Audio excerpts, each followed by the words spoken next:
नमस्कार. आम्ही लोक या YouTube मंचामध्ये आपल्या सगळ्यांचं स्वागत. मित्रहो, अमरावती विधानसभा मतदारसंघात काँग्रेस उमेदवार डॉक्टर सुनील देशमुख यांना अनुकूल असणारी निवडणूक प्रत्यक्ष मतदानाच्या दिवशी मात्र अत्यंत चुरशीची बनल्याचं दिसून आलं. या निवडणुकीत लोकसभा निवडणुकांसारखं झपाटलेलं मतदान झालेलं नाही.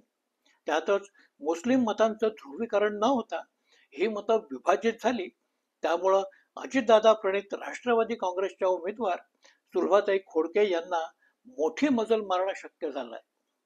परिणामी आज मतदान आटोपल्यानंतर इथली निवडणूक ही अक्षरशः काटेकी टक्कर या प्रकारची झाली आहे. मित्र, या निवडणुकीत लाडकी बहीण असो की महागाईचा भस्मासूर असो, हे सारे मुद्दे कुठं प्रचारात दिसले नाहीत. महाराष्ट्रातलं बेकायदा सत्तांतर असो की पक्षफुटीचा विषय असो, हे सारे विषय बाजूला पडलेले आपण पाहिले. निवडणूक ही अखेरीस लढली गेली ती केवळ स्थानिक मुद्द्यांवर. डॉक्टर सुनील देशमुख आणि सुलभाताई खोडके हे निवडणुकीतले प्रमुख उमेदवार. या दोन उमेदवारांमध्येच अंतिम लढत लढली जाईल असं चित्र सुरुवातीपासूनच दिसत होतं. पण या दोघांपैकी पुढं कोण जाईल हे मात्र ठरणार होतं डॉक्टर अलीम पटेल आणि जगदीश गुप्ता या दोन्ही बाजूनं मतविभाजन घडवून आणणाऱ्या उमेदवारांवर. त्यामुळेच प्रत्यक्ष मतदानाच्या वेळी हे दोघंही मतविभाजन कसं घडवून आणतात या घटकावर सगळ्यांचंच लक्ष होतं. मतदानाच्या वेळी मोठ्या संख्येत असणाऱ्या मुस्लिम समुदायात अलीम पटेल यांनी चांगलं मतदान घेतल्याचं दिसून आलं. एरवी या भागात खरं तर काँग्रेसच्या सुनील देशमुख यांना मोठं मतदान होणं हे अपेक्षित होतं. पण आता बदलत्या स्थितीत मात्र अलीम पटेल यांनी काँग्रेसच्या मतांमध्ये मोठीच मुसंडी मारल्याचं सिद्ध होत आहे. हा सारा विषय सुनील देशमुख यांना कदाचित घातक देखील ठरू शकेल. त्याचप्रमाणे जगदीश गुप्ता यांनी हिंदू मतांचं ध्रुवीकरण करण्यासाठी मोठे प्रयत्न चालवलेले होते. पण या प्रयत्नांमध्ये त्यांनाही फारसं यश मिळालेलं नाही. परिणामी भाजपाची किंवा महायुतीची मतं ही बहुसंख्येनं सुलभाताई खोडके यांच्याकडे गेली आणि जगदीश गुप्ता माघारले असल्याचं वातावरण निर्माण झालं. म्हणूनच प्रत्यक्षात ही निवडणूक अतिशय अटीतटीची आता बनून गेलेली आहे. जगदीश गुप्ता यांच्या उमेदवारीचं या निवडणुकीतले स्थान हे अतिशय महत्वाचं आणि वैशिष्ट्यपूर्ण असं राहिलेलं आहे. स्वतः जगदीश गुप्ता हे असं मानतात की अमरावती मतदारसंघात काँग्रेसचा पराभव घडवून आणणं हे सोपं नाही.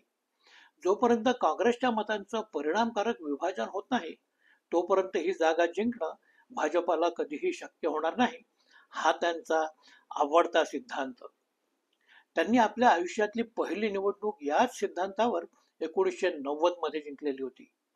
तेव्हा काँग्रेसची उमेदवारी ही पुष्पाताई बोंडे यांना मिळाली, तर काँग्रेसचेच एक बंडखोर रामकिशोर सोमाणी यांनी काँग्रेसच्या मतांचं मोठं मतविभाजन तेव्हा घडवून आणलं होतं आणि गुप्ता यांनी भाजपाला इथला पहिला वहिला विजय हा मिळवून दिलेला होता.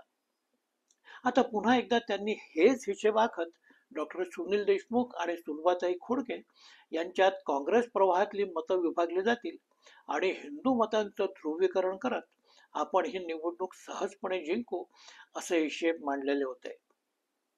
त्या दृष्टीनेच त्यांनी सुरुवातीपासूनच बटेंगे तो कटेंगे हा नारा बुलंद करण्याचा प्रयत्न केला. हिंदूंमधल्या अतिकट्टर मतदारांना आपल्याकडे वळवण्यासाठी आगपेटी हे जहाल निवडणूक चिन्हही त्यांनी निवडलेलं होतं. भरीसभर आपलं हिंदुत्व हे असं कट्टर आहे हे सिद्ध करण्यासाठी त्यांनी अंजनगाव मठाचे मठाधिपती जितेंद्रनाथ यांच्याकडून आपल्या कट्टर हिंदुत्वाबद्दलचं जाहीर प्रमाणपत्रही मिळवून घेतलेलं.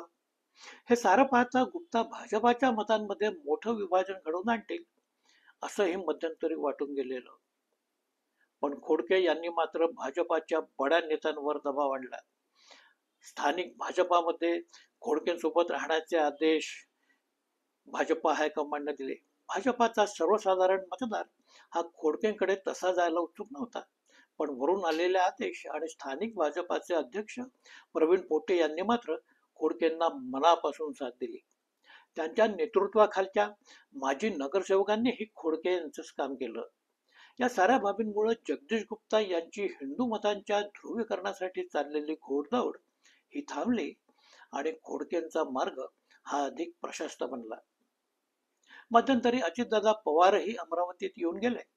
खोडकेंच्या प्रचारासाठी ते आले असतील असं तेव्हा वाटलेलं होतं, पण प्रत्यक्षात त्यांनी निवडणूक सभा देखील घेतली नाही. पण या भेटीत त्यांनी प्रशासनाचे कान मात्र चांगलेच पिळले असं म्हणतात.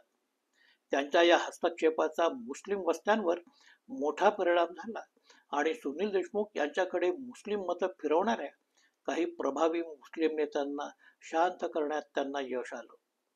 परिणामी सुनील देशमुख यांना जाऊ शकणारी एक गठ्ठा मतं रोखली गेली. लोकसभा निवडणुकांमध्ये काँग्रेस उमेदवार बळवंत वानखेडे यांना एक गठ्ठा मुस्लिम मतं मिळालेली होती. त्यामुळे काँग्रेसला इथं सुमारे 40,000चं मताधिक्य मिळवता आलं. पण या निवडणुकीच्या वेळी मात्र मुसलमानांमध्ये अब की बार मुस्लिम आमदार ही घोषणा देण्यात आली होती. ठिकठिकाणी त्या लोकांच्या लहान मोठ्या सभा झाल्या. त्यातूनच डॉक्टर अब्रार यांची उमेदवारी पुढे आली. नंतर मात्र अब्रार यांनी माघार घेत सुनील देशमुख यांना पाठिंबा दिला. पण मुस्लिम आमदार हवा असं ज्या ज्या लोकांना वाटत होतं ती सगळी मतं अलीम पटेल यांच्याकडे वळली आणि त्यांनी काँग्रेसकडे वळणारी मतं रोखून धरली.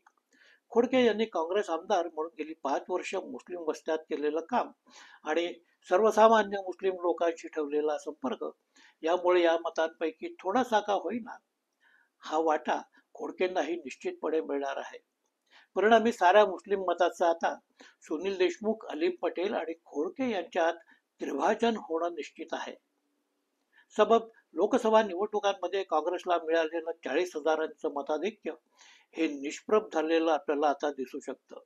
संजय खोडके हे सतत 5 वर्ष जमिनीवरचं राजकारण करणारे, आपला जनसंपर्क कायम ठेवून राहणारे नेते म्हणून प्रसिद्ध आहेत.